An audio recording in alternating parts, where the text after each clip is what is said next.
10, 9, ignition sequence start. All engines are running. Roger, the clock is operating. We're on our way. It's one small step for man, one giant leap for mankind. And as we hurtle down to the purple landscape below, it's time for episode 35 of Kerbalcast, to Eve and back.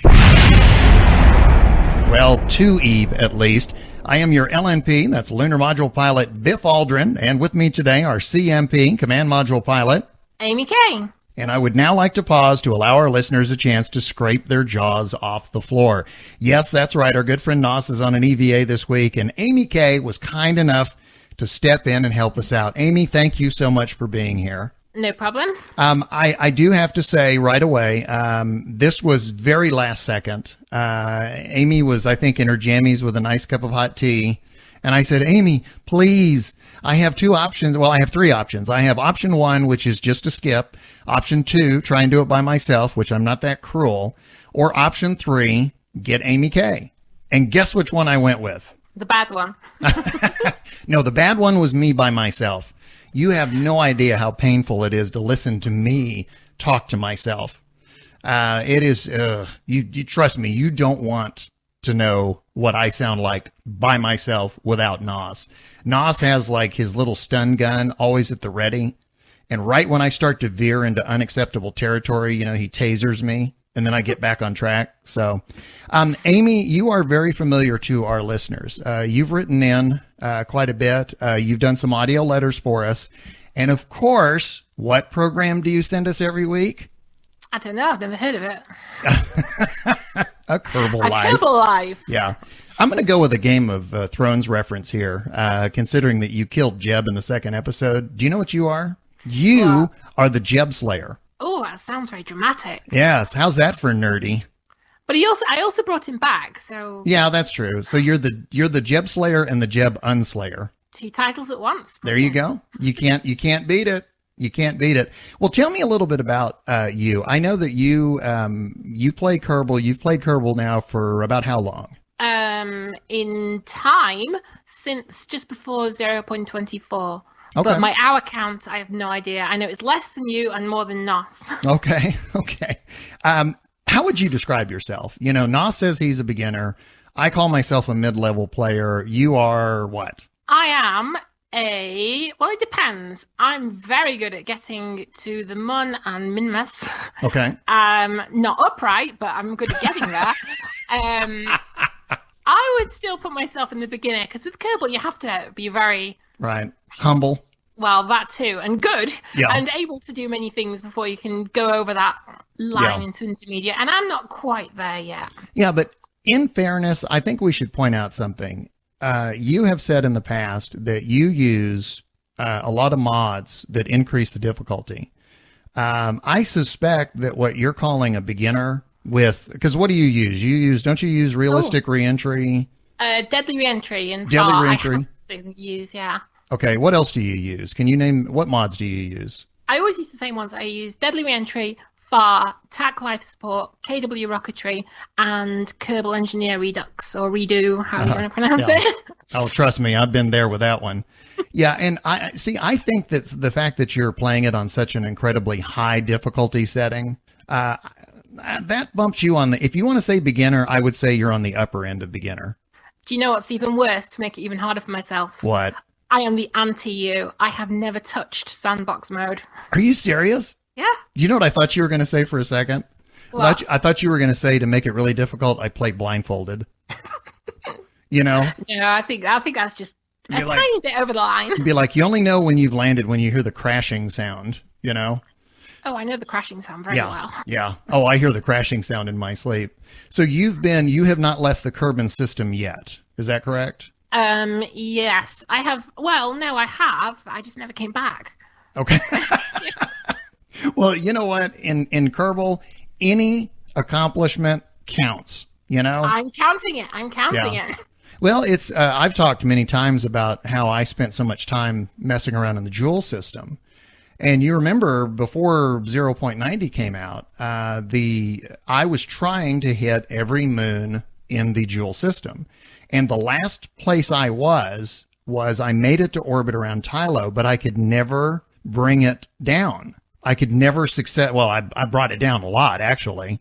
You're a Firefly fan, right? Oh, yes. Okay. I knew you were a Firefly fan. Do you remember in Serenity, the movie at the very beginning where Mal tells Wash, you get my ship on the ground? Yes. And Wash says, oh, that part's going to happen pretty definitely. Yes.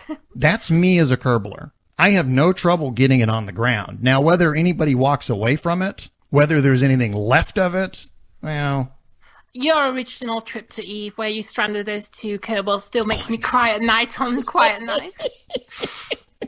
Yeah, that was... I will never forgive you for that. I always, when the saves disappear, I always wonder, life as a Kerbal. I mean, do they just blink into nothingness, or do they, go to like this wormhole, or, who knows? They go to some netherworld and, and then they come back when, in the new game, they go, hey, everything's the same, but it's just slightly different.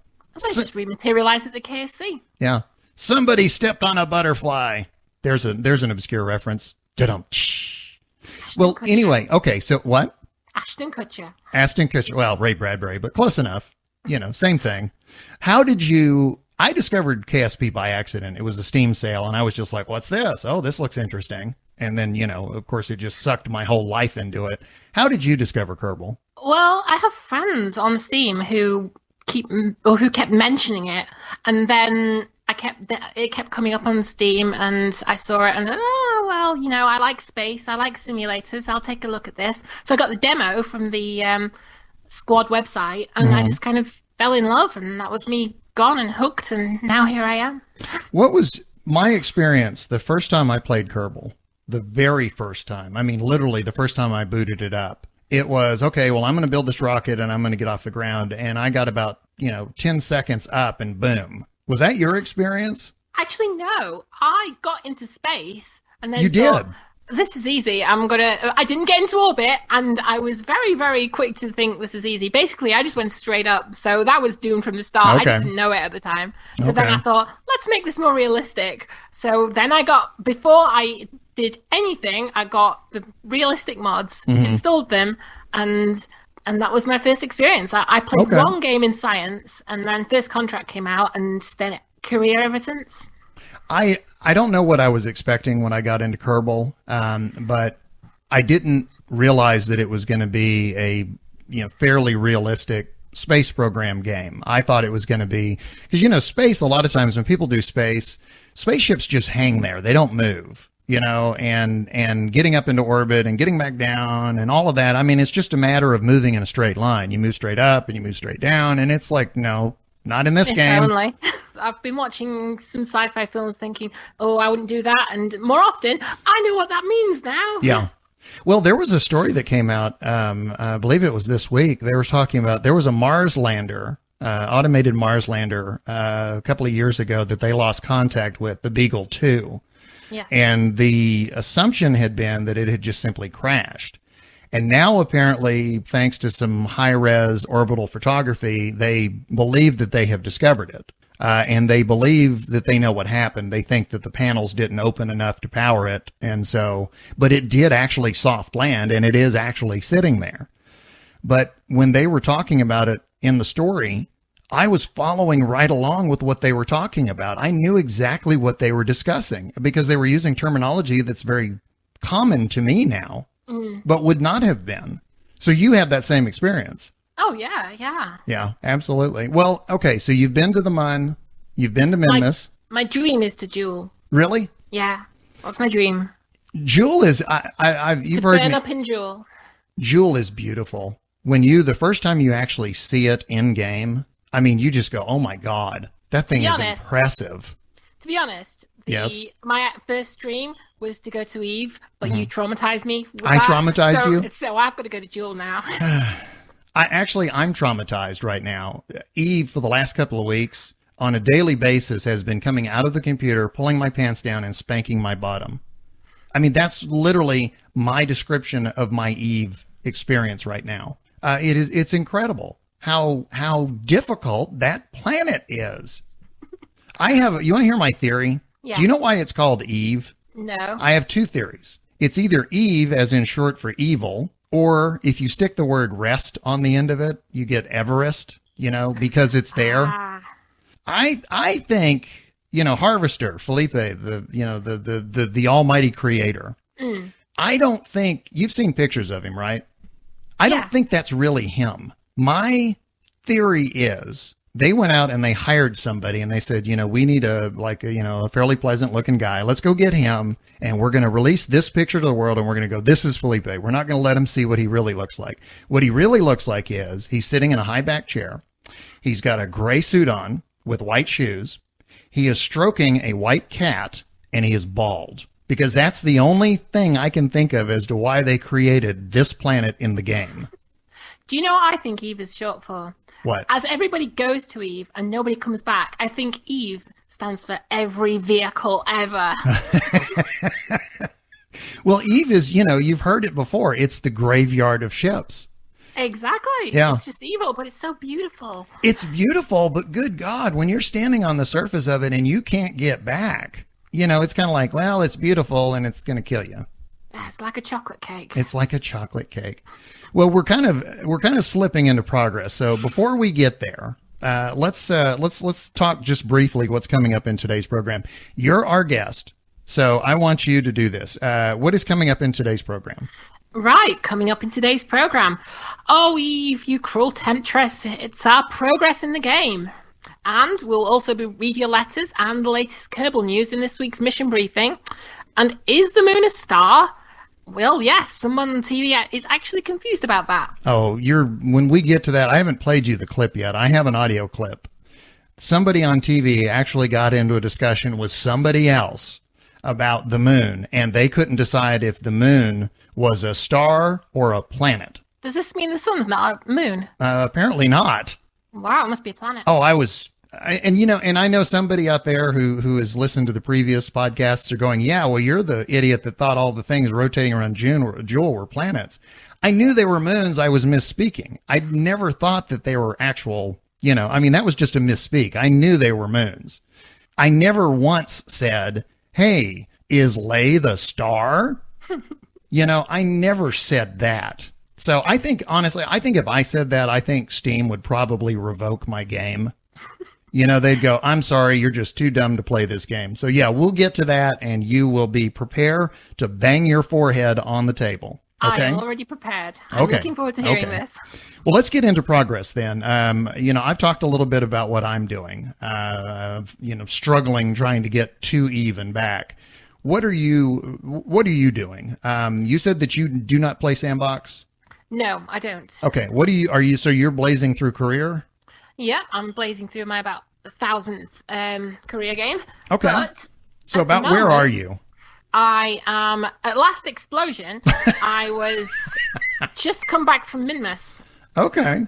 Yeah, and one trip of which was upright, so I count that success. Yeah. But I'm trying to rendezvous and dock and unsuccessfully, and yeah.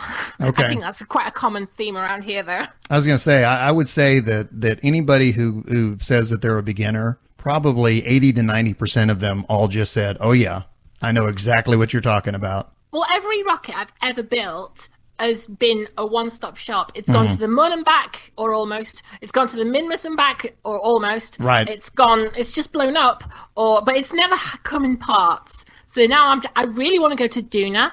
So that's my next goal. And to do that, I don't really think I can get off the ground in career mode with them. Okay. Duna, in terms of the external planets outside of Kerbin, Duna is actually, I won't say easy, but for an early stage player, I would say it's the most attainable outside of the Mun and Minmus. So that is kind of a logical next step. I think if you tried Eve right now, you'd probably quit the game. I could just fly by and go, how pretty. Yeah. And then lose there it is. I'm not forever. stupid enough.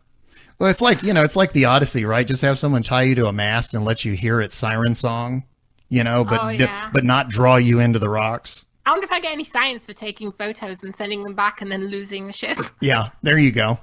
Well, so how far along in career are you? Would you estimate? I mean, how many contracts have you banged out? Oh, Part contracts I don't even touch. I used to, but unless it's one of the landed ones where I can just kind of stick everything on my rocket and just press space and there they are, I don't touch them. So it's actually a real pain since 090 came out, because everything's, I think Nos was saying this last time, but all the buildings are so expensive. And I didn't realize the first time I played it that you didn't get maneuver nodes. So I thought, oh, I'll put back the tracking station. I don't really need that. I'll put back mission control because I'm not too bothered about too many contracts at once. I got into space. Let's go to the mun.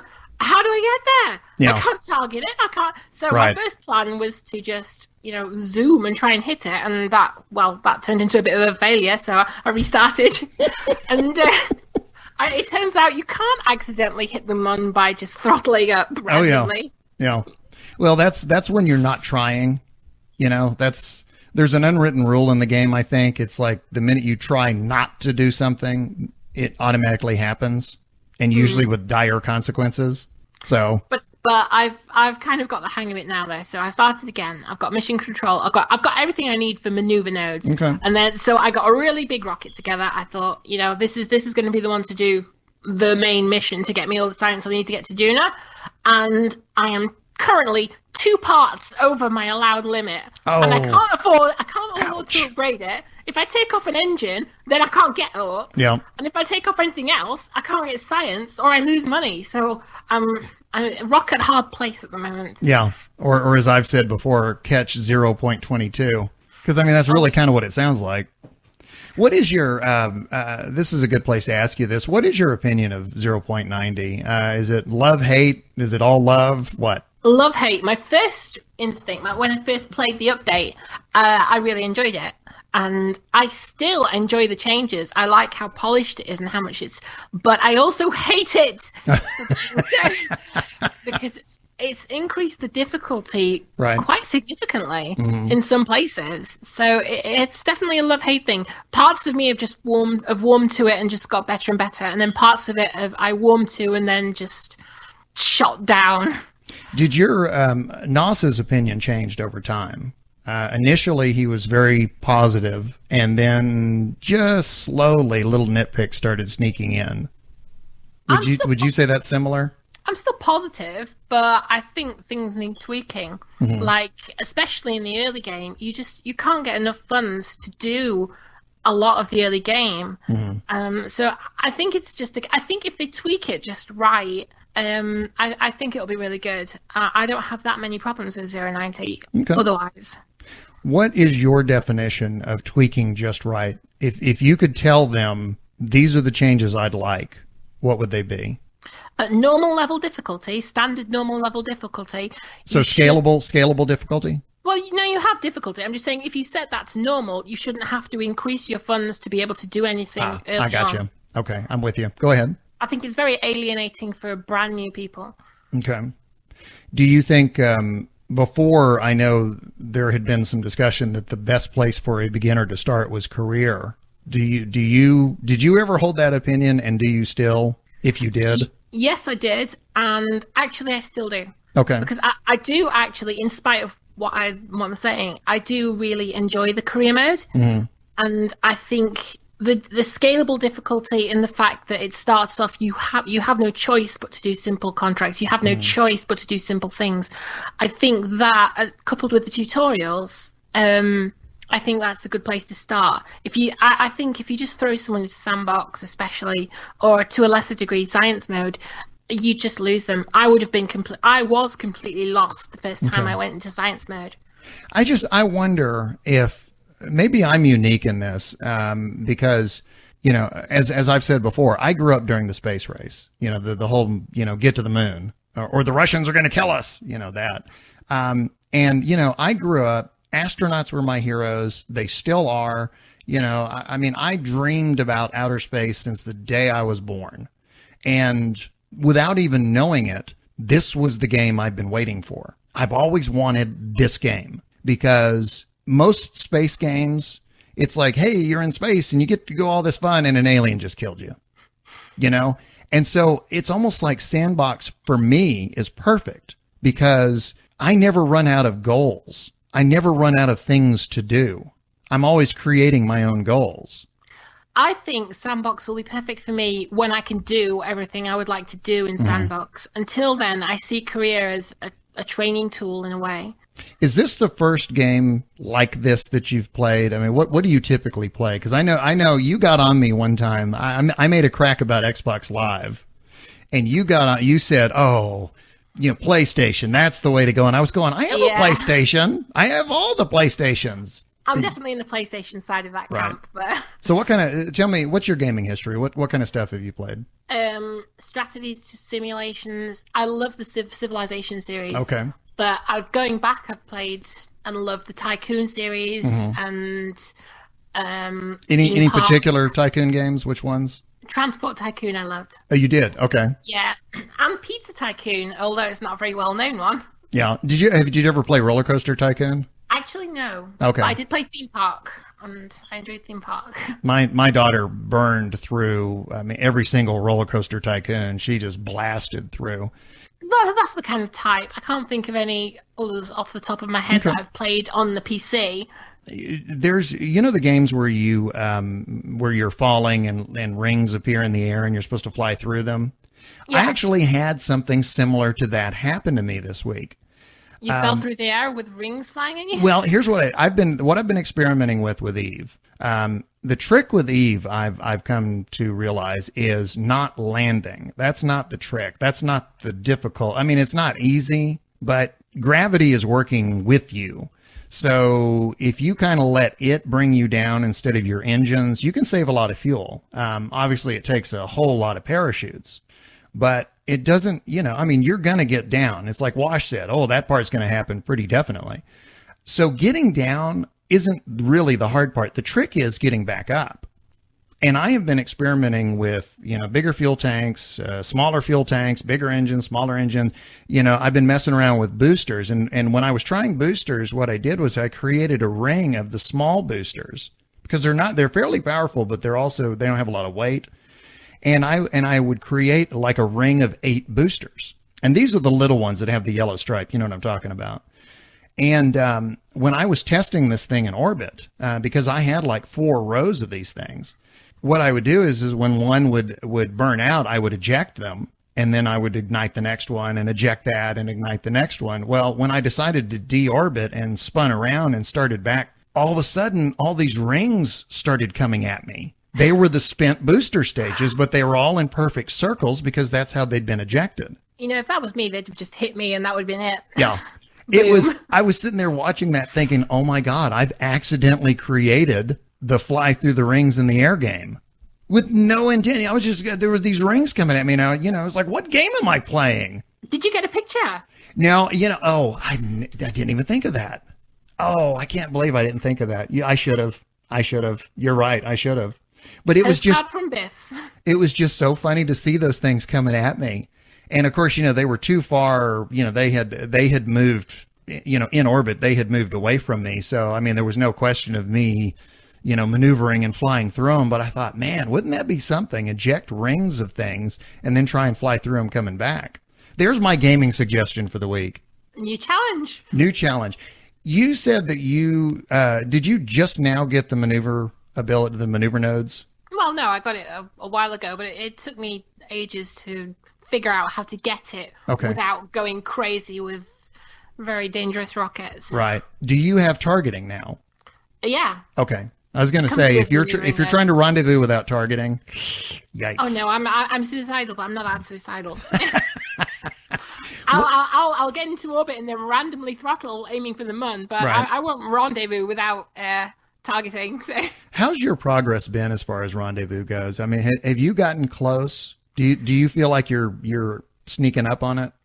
I can pretty much sum up my progress as up a bit, down a bit, slower a bit, no, faster, slower, up, down, quit. It's pretty much a summary of my rendezvousing so far, but I got a guide from you, and so that's what I'm trying to work through. Do you know what I would like to do? What you just said, I would like to take that and add a disco track to it. I think I would have a hit single. Because it'd be doom, doom, doom, doom, doom, doom, and it'd be like up, down, backwards, forwards, up, down, quit. Wouldn't that be something? Don't you think that would be like, I guarantee you, that would knock She Who Must Not Be Named off the charts. That song would do it. That would beat the Lego Lord of the Rings. Hey, and you know what? Because I'm in a good mood, I might actually cut you in for a little bit of the money. What, 10%? Does that sound good? You want to go 10%? Oh yeah, it's another $1 million idea, I'm sure. Yeah, all right. Oh yeah, there you go. Hey, there's my $1 million idea for this podcast. This is so funny. You are turning beet red. You are absolutely beet red. I just got the image in my head of this song, and it's driving me mad. Is it really? Wow. No, it's yeah. It's Okay, very I'm funny. gonna have to do that. I've got to go find like the perfect disco track, and I've got to do this. What would we call it? What would that song be? Would we call it the Amy K Boogie Down? The Rendezvous Blues. Oh, that would be perfect. Yes, I got them rendezvous blues. So so you've gotten close, but not there yet. Do you feel like you're getting a sense of it, or is it still a big mystery? I'm getting closer. I think I'm quite confident that I will get there sometime this year. Okay. But yeah. Okay. Ask me again in a couple of weeks. Okay. But right now Duna is where you would like to go if you can just get over that hump of I don't have enough money or I don't have enough parts. Yeah, or if I could build a big enough one-stop shop and just shoot there and not bother with the whole thing. Right. Okay. Well, very good. Well, do you want to go ahead and move on? Does that wrap us up for our progress? Yeah, I'm done. Okay. Very good. Well, let's move on. And now your letters and the latest news in the mission briefing. And yes, it is. And I guess I'm going to call this the Amy K special edition of the mission briefing, since you're filling in for Nos, who's on an EVA. I'm going to start out with this. I have a request from one of our frequent contributors, North Star. And this is not, a lot of times he writes in and he talks about space, and he talks about the aerodynamics and things like that. This is actually something completely different. He has a request for the listenership. He says, I need your help. Please help. And this is from North Star. He says, quote, I am writing to you, brave hosts of the Kerbalcast, which our special guest is Amy K. I am writing to ask for help. I have taken over maintaining parts from a mod, the Stratford Taurus mod, which is an old mod that apparently died out, specifically mass driver parts from this mod. This is the first working parts-based mass driver mod to date. Players can find the thread for my re-release of these parts here, and he gives a web address which is way too long to read. So what I'm going to do, I'm going to go ahead and link this on our show page, but it is it's a forum kerbal-spaceprogram.com thread, and I'm going to go ahead and post the link. Back to the North Star letter. He says, my problem is this. The parts don't appear to be working anymore in 0.90. As a new modder, I have no idea how to fix it, which is why I'm writing to you today. I was hoping you could ask your listeners if somebody hearing you today might be able to help me fix the mod for 0.90 and possibly help maintain it in the future. Gotta run now. Regards, North Star. Again, I will link to that on our show page, but if you're, what would you say? Mod familiar, mod expert? Yeah, you'd have to know something about making mods, wouldn't you? Would it be that? Would that be Modspert? You're a Modspert, like a mod expert, but you're a Modspert? It could be. Okay. Well, any Modspurts out there, North Star needs your help. Now, we are going to move on. We have something that Amy is going to tell us about. Kerbal Space Program is not the first space game. There's been a lot over the years, and you think they're lost? No, they're not. Go ahead, Amy. I like this one. Okay. Nearly 2,400 classic MS-DOS computer games are now free to play online. No floppy disk required. And nostalgic fans of space-themed games should have dozens of options to explore. The games, which can be played in a standard internet browser, were recently added to the MS-DOS software library at the Internet Archive, which has a URL here. It's archive.org/details/software library _MS-DOS_games. And again, that's another web address. I will stick that on the web page as well. So, but that's what it is. Archive. It's the Internet Archive, which I can get lost in for hours. Please continue. Okay. The collection includes Orbiter, a 1986 space shuttle flight simulator that claims to be based on actual NASA procedures. There's also E.T. No More Mr. Nice Guy, 1997. Because, that sounds demented. Oh, yeah. I mean, that's the first thing you think when you see E.T., isn't it? Yeah, read the description they gave here. This is incredible. Yeah, in which you, as E.T., can inexplicably kill tourists at Stonehenge, just like the movie. Ouch. Except that's what the victims say this time. Yeah. It's Phone just such a the bizarre police. plot. Phone the police. Anyway, sorry. Keep going. It's just such a bizarre plot. I know. You can test your knowledge of the Hitchhiker's Guide to the Galaxy series with a 60-question trivia challenge from 1993. And there's a list of some more sci-fi and space-themed games now available online. And a couple of these I have to mention. We have Star Trek The Rebel Universe, Star Wars, Gravity Force, Final Frontier, Beyond the Black Hole, and my personal favourite from this list that I have to go and play right now, well, after this, is Star Trek The Next Generation Trivia. I wonder if Final Frontier is a Star Trek game. Because it doesn't say Star Trek Final Frontier, but I wonder if that's it. It's from 1989, so I would be curious. Our next letter comes from Jarmenia. And he says, I was listening to the latest episode of Kerbalcast and wanted to give my view on what I think Nos referred to as a workaround for some of the career missions. Some of the players were writing in saying that they put a base in orbit or on the Mun, and when one of the return science from orbit Mun contracts comes up, they just use the already existing base. Do you do that? I'm curious, because you're primarily a career player. I have done it, but I felt guilty, and so I don't do it anymore. So you're an honest career player. I'm bad at it. There you go. Okay. Well, more power to you. Back to Jarmenia. I don't think this is a workaround, but is instead more, quote, advanced Kerbaling. The reason for this is that other contracts, such as put a satellite in orbit, specifically state that it must be a new satellite since the contract was accepted.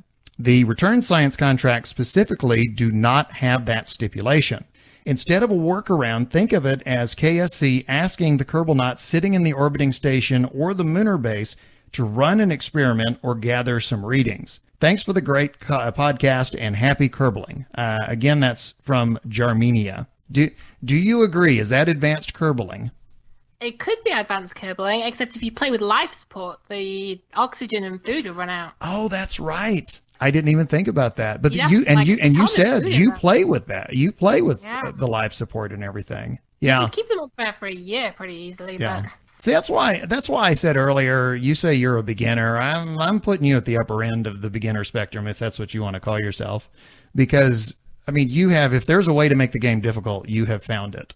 So you're bolder than I am. I'm terrified of adding the difficulty mods because right now I kind of feel good about myself, gee, I'm not the best one out there, but at least I can fill in the blank. the thing that I like about it is I like the sense, I get the sense of achievement from doing it, but knowing that it's the hardest it could be, if I actually manage to do anything, it feels like 10 times as good. So Yeah. You asked several episodes back, you asked for help on landers, and you Yes. got a lot of help. I did. How did that was that actually helpful? It actually was, yeah. I got some really, really good advice and some help and some good letters from the listeners. And now I'd say about 95% of my landers are the right way up. Which is pretty good. They don't just land, they land right up. Well, I believe, if I'm not mistaken, you have the next letter. Yep, this one's from Ron K. Hey guys, I'm just listening to podcast 34 and heard Biff refer to a coven of Kerbalers, which got me thinking about what the collective noun for a Kerbal would be. A debris of Kerbals, a crater of Kerbals, a shrapnel of Kerbals, and I just have to say, I think it would be a boom of Kerbals. A boom of Kerbals? The first thing that comes to mind, yeah. Yeah. Anyway, back to the letter. Now, would it be, question, would it be the sound effect of the boom or would it be the actual word boom? It would be like your t-shirt, so it would be the of Kerbals. It's like, look, there's a of Kerbals over there. Exactly. That's Okay. what plays in my head. Anyway, sorry, Ron K. No, it's okay. Anyway, back to training my Kerbals. Ron K. P.S. How about that episode 6? Pretty damn awesome. It Yep. must be Canadian. Yeah. In case for someone who hasn't heard the previous episodes, didn't know what we were talking about. For some reason, episode 6 is downloaded in Canada like 3-1 out of every other episode we have. I still think there's some prankster in Canada that, like told all his friends, hey, let's mess with their heads. Let's just randomly pick an episode and get everybody we know to download it. And of course, I'm looking at the stats going, okay, I'm not really sure, but Episode 6. Thanks for downloading. The special one. I want to toss this out to the listenership. We've got 4 possibles here. We've got a debris of Kerbals, a crater of Kerbals, a shrapnel of Kerbals, and then Amy has her own. A poof of Kerbals. A boom of Kerbals. Come up with how do you describe, what is it? I guess a group of Kerbals. What's the nomenclature? They're a herd of cattle, right? So what are a bunch of Kerbals? I don't know. What did you say? We'll find out. What did I say? Well, I have no idea, actually. I think this is so unoriginal, but to me, it's a crew of Kerbals. But it's not funny. But they're a crew of Kerbals in space, but you can't say, you could say it's a crew of cows if you put cows into space. But I've got it. I have figured it out. Go on. You ready? Almost. A Homer of Kerbals. Oh, yes. In true Yes! fashion. For the win! For the win! A Homer of Kerbals. I still want to hear from the letters. I still want to hear from the listeners, though. What is your idea? What should we call a whole bunch of Kerbals? What's the plural of Kerbal? Kerbals, Kerbalez, or whatever. Okay, so that was your letter, so we're back to me? Mm-hmm. Okay, next letter. This comes from Jim P. And he says, I have some feedback regarding the current state of career mode. The latest update definitely seems targeted at the experienced player. That's the point that you were making earlier. You were saying that you think the difficulty's gone up for the beginner. The strategy of taking game features and putting them behind unlocks worked well for the tech tree, but less well for the building upgrades. For new players, there have been a lot of complaints about an inverse difficulty curve. I think this is most apparent in the tracking station upgrades. The navigation aids being locked makes getting places and even understanding orbital mechanics much more difficult. I think this does a disservice to new players that are still learning these concepts. Nobody has ever complained that Kerbal or KSP is too easy to learn. You're nodding. I can see you. Yes. The thing is, if you were new to KSP and you didn't know maneuver nodes were there, you'd just go into and you wouldn't even have the option of setting targets and maneuver nodes. So what would you do then? You do what I did and just kind of went off in a random direction. There is so many things in this game that I've just accidentally discovered, and that's like one of them. So, when you were talking about the games that are now free, the MS-DOS games, do you remember one of them you mentioned was Orbiter?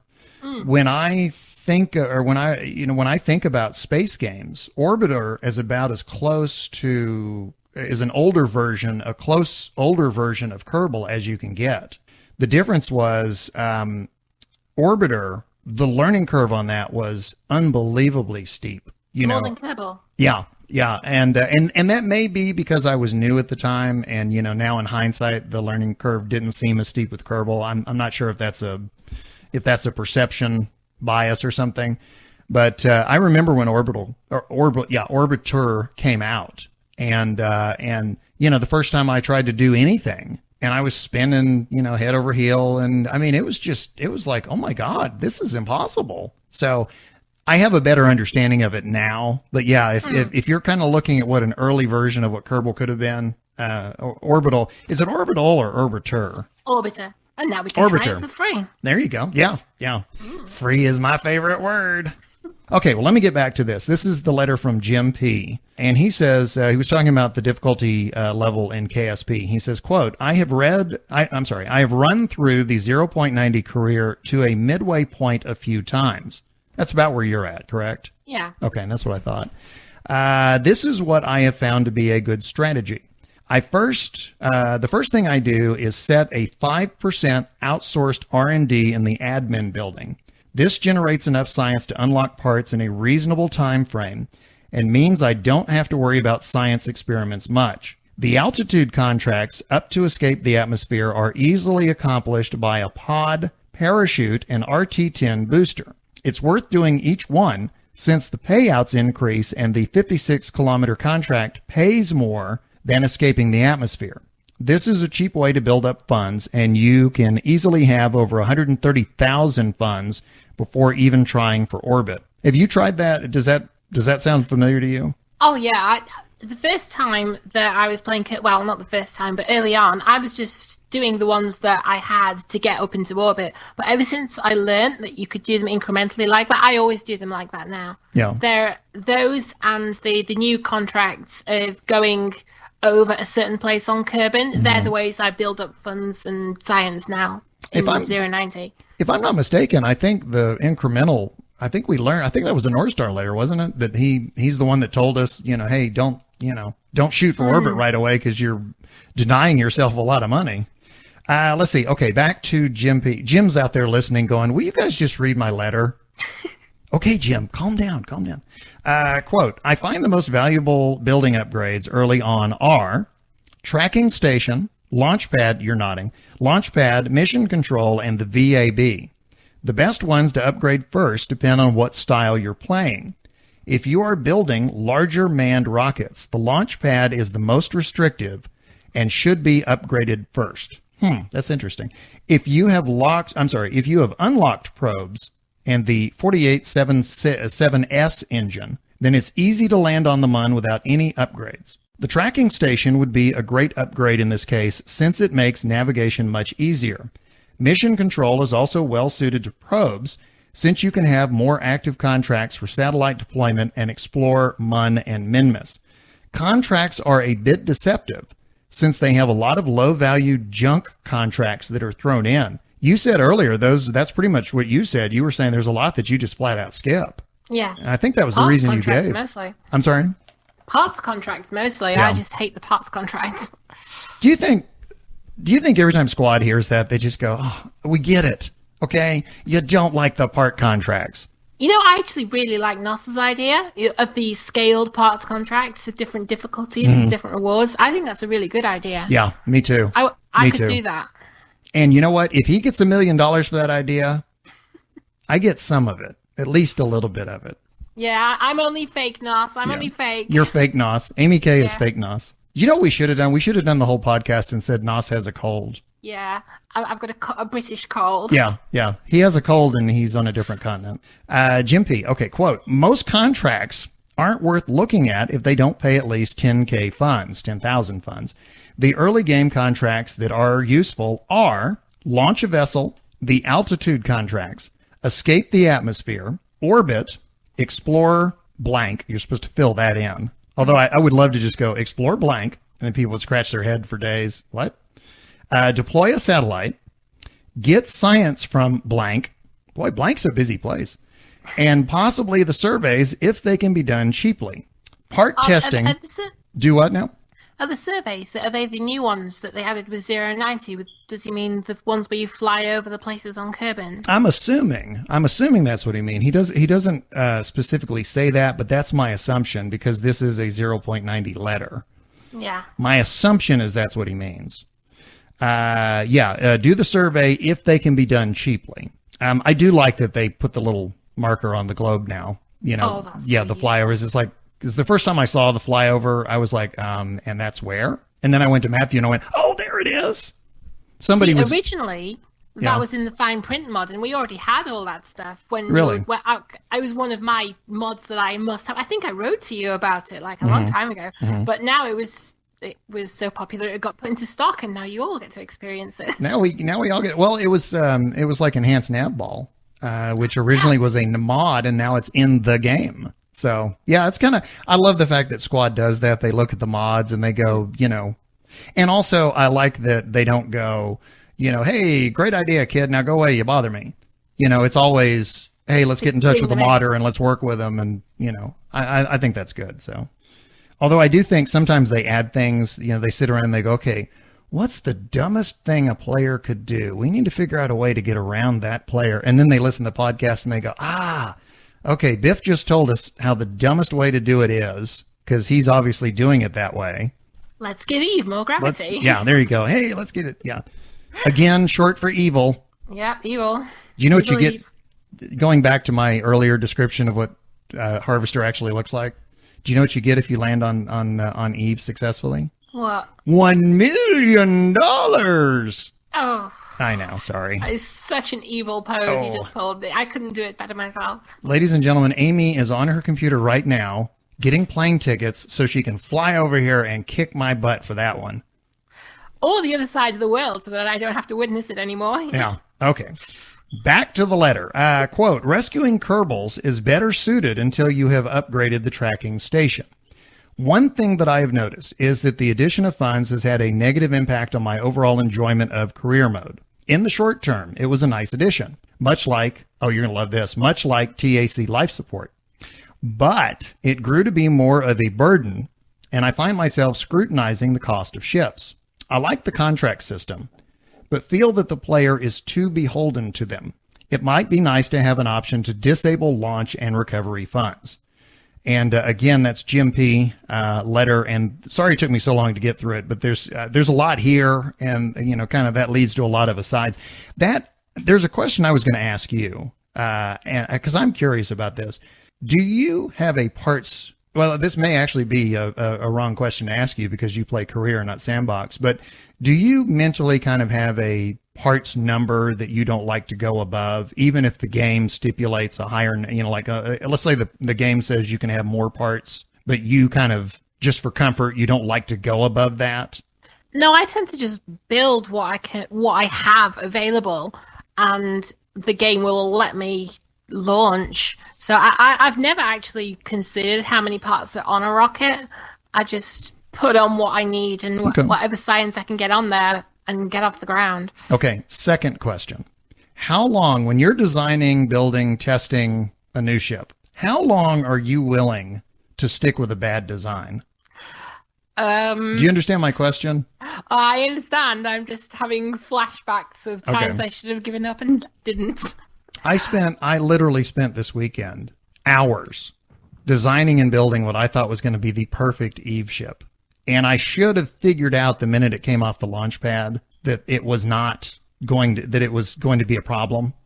But instead of scrapping it and going back to the drawing board, I kept trying to fix it when it was the basic design itself that was the problem. And I literally spent hours. Well, okay, I'll do this and it'll fix it. Nope. Okay, well, I'll do this and it fixes it. That's another question for the listeners.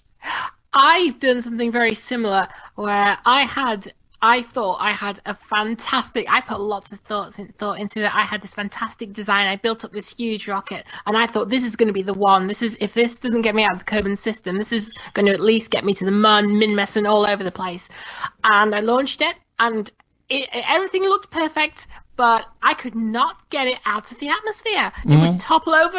It would blow up, I think, once out of about 25 launches. And I just did not want to give up on it. I just kept going back and saying, maybe if I tweak this and this. Yeah. But it just was not meant to be. An early indicator that you've got a bad design is when you launch, you go straight up until you get into the thinner part of the atmosphere, and then you begin your turn. You can't do that with FAR. You can't? No. Do You have to. Do tell. Please inform. I wait and go until I'm about 50 meters a second, 100 meters a second. Then you have to slightly tilt, and then you have to gradually tilt over more and more until you're way out of the atmosphere, and then you can go into the 45-degree angles. You really have to do it gradually. If you go up and at 45 degrees like you can do in the stock game, you will just explode.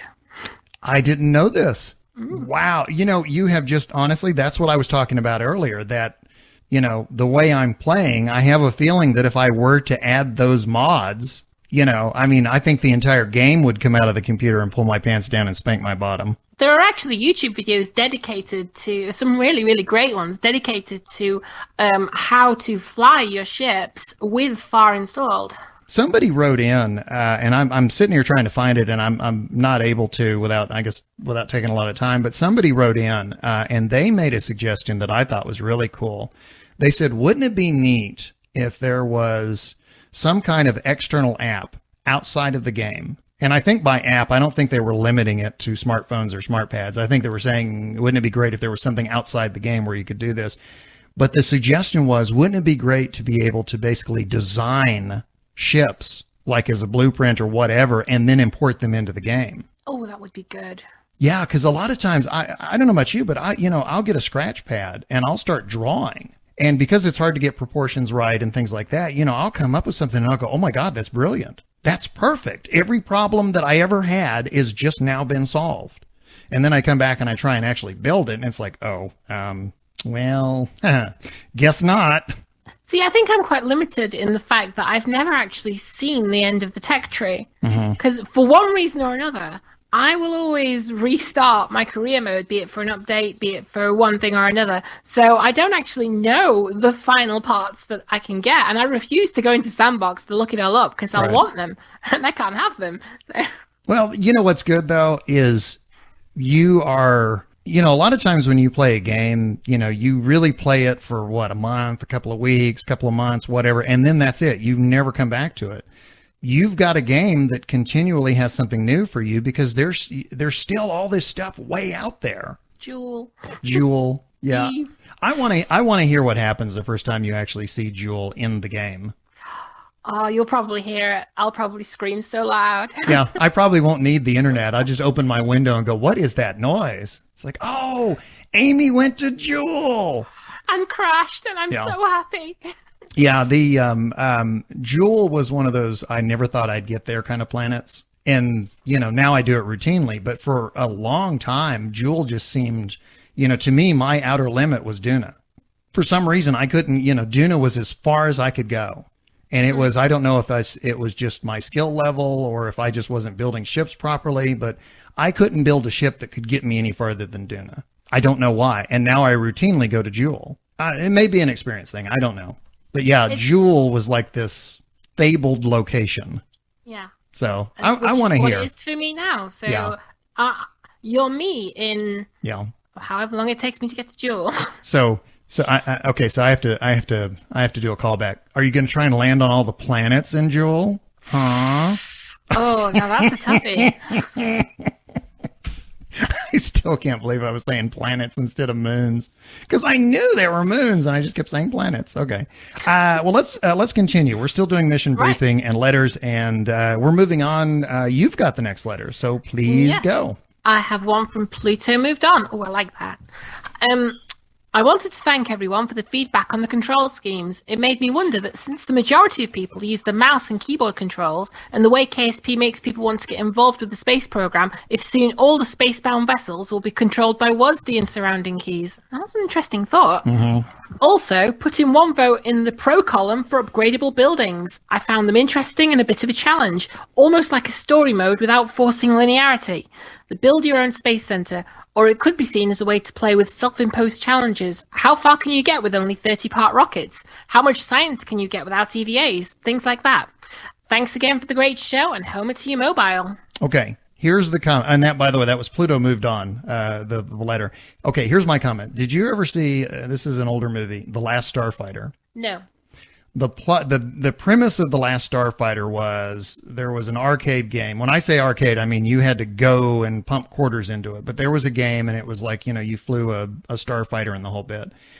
The game was secretly looking for the best pilots. And he made the comment, he says, I wonder if the way KSP, if it plays with the WASD and everything, if that makes people want to get involved with the space program. And I thought to myself, wouldn't it be hilarious if Kerbal is like this secret government program where they are charting what we're doing?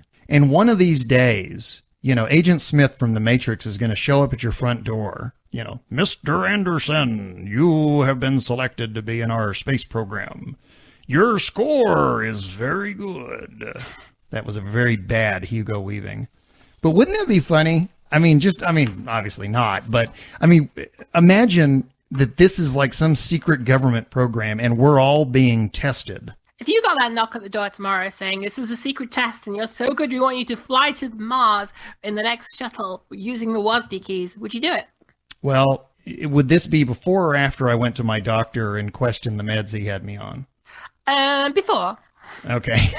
Because, seriously, that's like, here's the craziest. There's two places that I would like to go to before I die. Obviously, I don't want to go there after I'm dead because then it wouldn't be fun.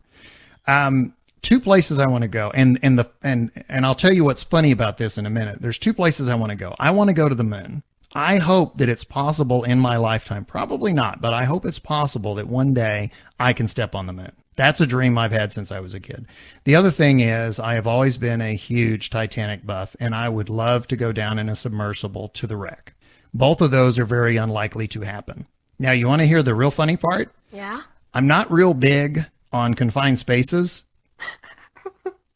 And I'm not a big fan of flying, and I'm not a big fan of heights. So you And you yet- can't really do either of those two things. But seriously, if Agent Smith showed up at my door and said, we promise this is not a hallucination, don't adjust your screen.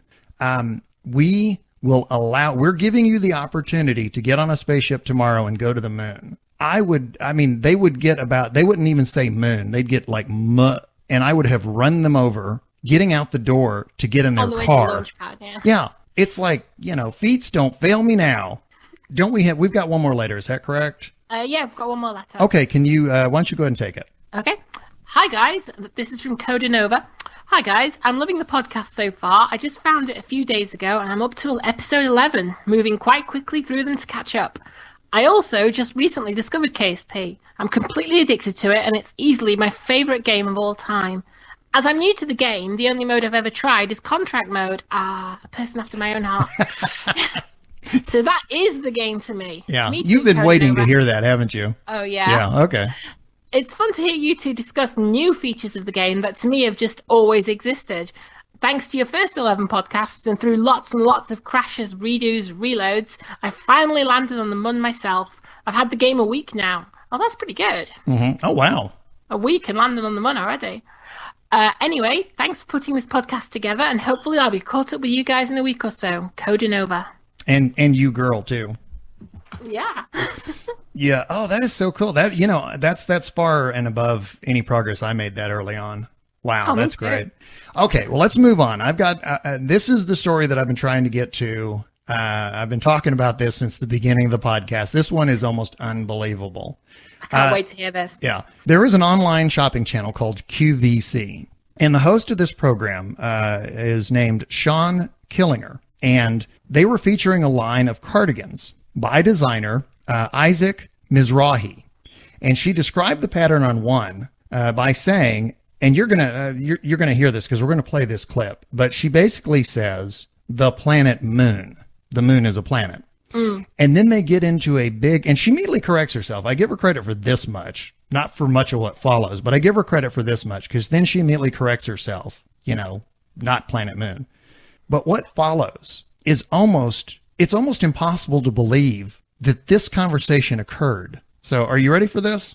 I'm ready. Okay. First person you're going to hear is Sean Killinger. And then the other person talking to her is Isaac Mizrahi. It almost kind of looks like what the Earth looks like when you're a bazillion miles away from the planet Moon. Yes, I The just planet squinted Moon, at it. From and the you're right. moon, looking back at the Earth.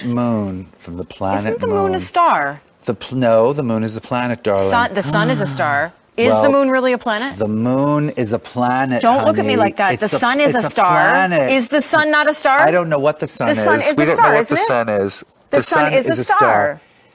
The moon is not The a planet. moon I is knew a it. planet. I knew it. You were Excuse trying me? to take me No. down that road. Wait, the moon is not a excuse planet. Me, Chunky, if you're listening to This me, is you have Rosebud. to Google the moon. Someone, I okay? can guarantee you someone's Googling right now. The Because moon I is knew such it was a not planet. a planet. I can't even The moon stand is it. not a planet. What else is it if it's not a planet? It is not. I believe it's a star or something. It's it is not a moon. It's a moon. Didn't you do that thing in grade school where you had to name the moon. planets and there was Uranus and there was Saturn and the one with the rings and and then the Earth and the moon is never in there, dude. It's not a planet. All right, here, look. This is key lime. I don't know. I I feel don't know like what it is sometimes, besides. though, What is it? I am Baseball or educated. I something? exposed What is during it? the Cheese? show Come on, it's a That planet. this blonde of mine could be real. Okay. The moon is what? A natural moon is a satellite. natural but satellite. things live on it. What's that that means it's a mean? planet. I don't know. Is that what Google said? I don't know what No, it I don't says. like that at all. I don't even Me know what that either. means. I do. I use Google all the time. I feel bad. I feel bad for Yahoo because they're really good too. I just don't use them. Wow. Okay, listen. 1,500 of these hot picks ordered. Oh, the poor audience. Okay, I have to say this. The most accurate thing she said was at the very end. Oh, the poor audience. Oh, yes. I could not bang my head on the table enough times. I cannot believe that conversation happened in this day and age. There is just so much wrong in what was said. You don't even know where to start. Well, there's an expression. I wish I could remember it exactly, but the paraphrase is basically, I think it's Bertram Russell, but I'm not positive. But I think the paraphrase is, or I'm paraphrasing what I think it is, but it was basically, the problem with the world is the intelligent are full of doubt, but the stupid are absolutely certain. Now, tell me that doesn't apply. Oh, it does. He was certain the moon was a planet. I'm trying so hard not to make a snide comment about, it's a good thing he's a fashion designer. Well, I think I just didn't I?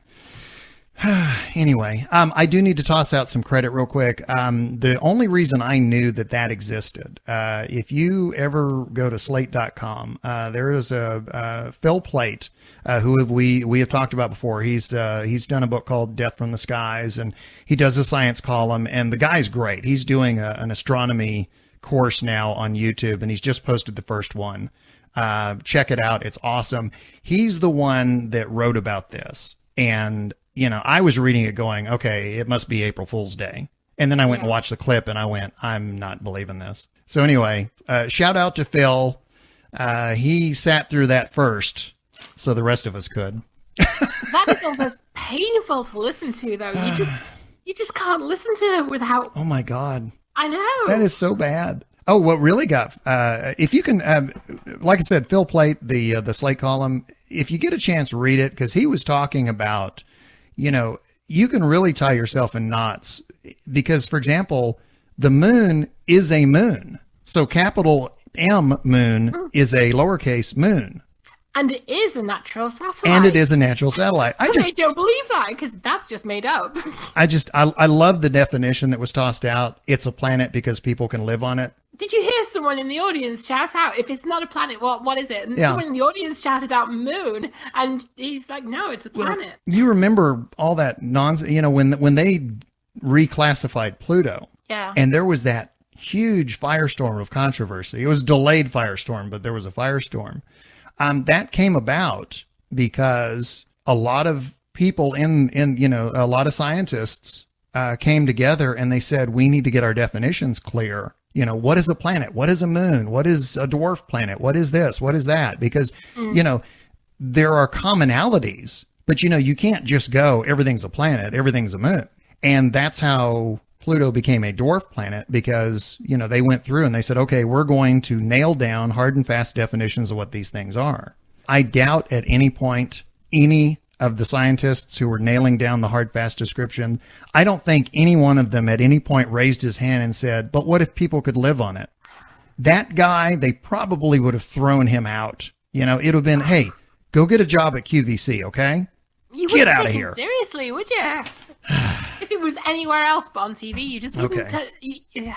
Well, we're wrapping things up. I want to thank you so much for sitting in. Nos was not able to be here this week. And I appreciate it. Was last second notice. But you're there. You did a great job. Thank you so much. I cannot thank you enough. Thanks for having me. And speaking of thanks, we have, as usual, our list of people that we would like to thank. Top of the list, as always, our listeners and our regular contributors. And I wrote in all caps when I wrote this, especially you, Amy Kay. Oh, thank you so much. Thank you. You really did a great job. You want to continue with the thanks? Who's next on who's next on our thanks list? And special thanks to everyone who wrote letters to us this week. Also, we do want to thank the moderators at the Kerbal Space Program and the Kerbal Academy subreddits. They have links to our program page on their front page. If you are looking for good discussions about Kerbal, and if you are looking for good advice about Kerbal, that's where you go. Kerbal Space Program or Kerbal Academy subreddits. All the music you've heard today is provided by Professor Soap. Find him at profsoap.com or on Facebook. And also, I want to toss this out. A big thank you to Ascalon, who posts copies of the podcast every week on YouTube for the auto closed captioning. If I did not say that, I could accurately say that it is a thankless task, but it is a thankful task because I just thanked him. See? So anyway, thank you, Ascalon. That's a lot of work. And we really appreciate you doing that. If you would like to contact us, very easy. Email address is kerbalpodcast@gmail.com. Follow us on Twitter at Kerbalcast. Or you can subscribe to us on iTunes. Easiest way is just start typing Kerbal and we'll come up. In case anyone's ever wondered why we are Kerbalcast and yet we're listed on iTunes as Kerbal Podcast, for some reason, Kerbalcast does not show up when you search Kerbal, but Kerbal Podcast does. So anyway, if you're wondering why there's kind of a little name difference, that's why. All episodes of Kerbalcast can be found there, or you can go to our show page. It's kerbalpodcast.libsyn.com. And also, I want to thank people who have been leaving comments on iTunes. Thank you so much. Thank you for helping us get the word out. And again, I cannot say this enough. Thank you so much, Amy Kay. We look forward to the next episode of A Kerbal Life. Nos will be back next week. Until then, I am your LMP. That's Lunar Module Pilot Biff Aldrin. And sitting in for Nos this week, our CMP, Command Module Pilot, Amy Kay. Until next time, happy Kerbaling. Kerbaling. Do you know what I would like to do? What you just said, I would like to take that and add a disco track to it. I think I would have a hit single. You know, because it'd be doom, doom, doom, doom, doom, doom, and it'd be like up, down, backwards, forwards, up, down, quit. Up a bit, down a bit, slower bit, no, faster, slower, up, down, quit. Up a bit, up a bit, up a bit, up a bit, quit, quit, quit. Down a bit, down a bit, down a bit, quit, quit, quit. Faster, slower, faster, slower, faster, slower, up, down, quit, quit, quit, quit, faster, slower, faster, slower, faster, slower.